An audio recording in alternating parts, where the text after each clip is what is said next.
सरकारी जमीनों पे ही गरीब लोग रहते थे। 70-70 साल से जिस जमीनों पे लोग रह रहे हैं, सर्वे के नाम पे वो जमीनें छीन के पैसे वालों को, जमींदारों को, ताकतवर लोगों को, सामंतियों को देने का काम यही निकम्मी नीतीश कुमार जी की सरकार करने का काम कर रही है।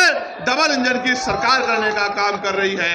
मैं सरकार को ये कहना चाहता हूं, अपनी बुरी मंशा से की जा रही इस योजना को सरकार तत्काल रोक के जमीनों के अधिकार को सुरक्षित करने का काम करे, वरना तो सरकार याद रखे, जल जंगल जमीन बचाने के लिए सरकार से हर तरह की लड़ाई लड़ने का काम हम यहां से लेकर दिल्ली तक करेंगे और अपने लोगों की जमीन को किसी भी कीमत पे सरकार को छीनने हम लोग नहीं देंगे। दूसरा, कानून व्यवस्था बहुत बिगड़ी हुई है।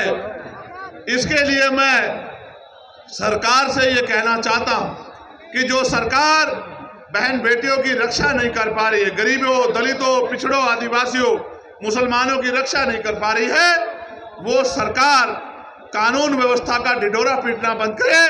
अगर आप रक्षा नहीं कर पा रहे मुख्यमंत्री, तो पद से इस्तीफा क्यों नहीं देते, कुर्सी छोड़ क्यों नहीं देते, कुर्सी खाली क्यों नहीं कर देते, क्यों कुर्सी चिपके हुए?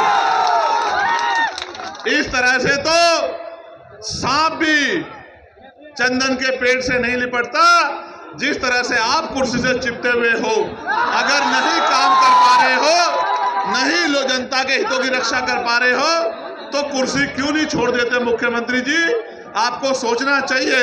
जनता ने आपको इतनी बार मौका दिया और आपने हमेशा जनता को धोखा दिया। ये मौका मिलने पे धोखा का काम अब इसमें बिहार में बंद होने वाला है। अब अगर मौका मिलेगा तो काम करने वाले लोगों को मिलेगा, और जब मौका मिलेगा काम करने वाले लोगों को तो धोखा बंद हो जाएगा। इस बात का भी मैं आपको विश्वास दिलाता हूं। आप यहाँ आए, आपने इतनी बड़ी संख्या में यहाँ आके सरकार को चेताने का काम किया। मैं दोनों हाथ जोड़ के आपका धन्यवाद करता हूं। मैं ये मानता हूं,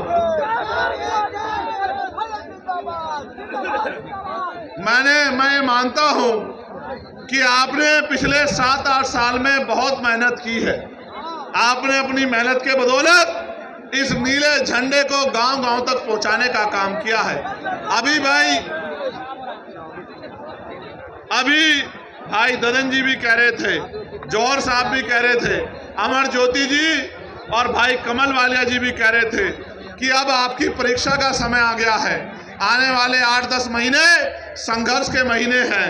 जिस तरह आज आप बड़ी संख्या में जुटे हैं, यहाँ से जब आप घर लौटेंगे तो चैन से नहीं बैठना, क्योंकि अधिकार मांगने से नहीं मिलते, अधिकार छीनने पड़ते हैं और छीनने के लिए शक्ति बनानी पड़ती है। मान्यवर काशीराम साहब कहते थे, जिसकी जितनी संख्या भारी उसकी उतनी हिस्सेदारी।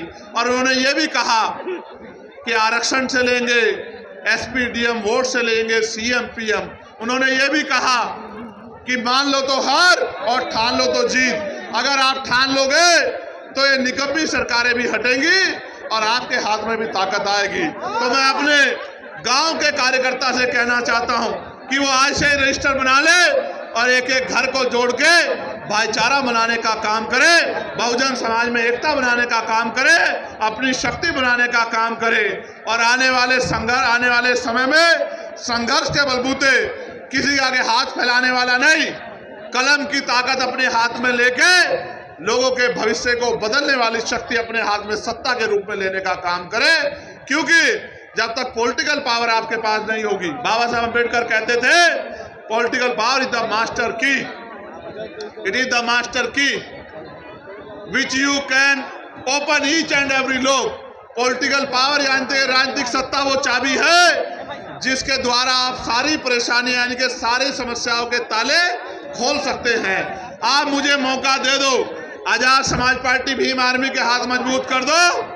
अगर आपका एक बच्चा बेरोजगार घूम जाए तो फिर चंद्रशेखर आजाद से सवाल करना मेरे साथियों, ये विश्वास मैं आपको दिलाना चाहता हूं। जिसको सरकारी नौकरी नहीं मिलेगी उसको प्राइवेट सेक्टर में काम देंगे, उद्योग धंधे लगा के आपके जिलों में रोजगार देंगे। और जिनको प्राइवेट सरकारी नहीं करना उनको लोन देके उद्योग लगाने का, अपना काम करने का मौका देंगे। महिलाओं को कुटीर उद्योग लगा के घर तक रोजगार दिलाने का काम करेंगे।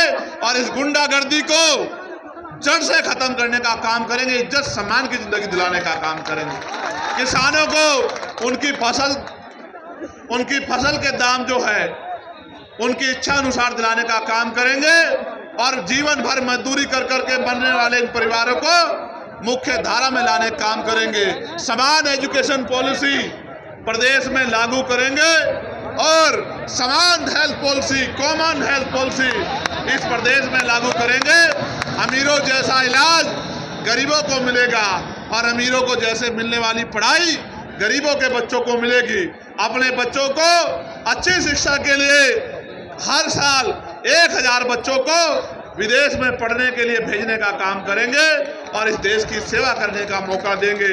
साथ साथ 2010 टोला सेवा संस्कृत बोर्ड के नाम पर अभी तक बहाली नहीं हुई है। कितनी समस्या बताओगे? मैंने आपको समाधान बता दिया है। हिम्मत करके आजाद समाज पार्टी भीम आर्मी के साथ खड़े हो जाओ, एक समस्या नहीं रहेगी और आप मांगने वाले नहीं देने वाले बन जाओगे।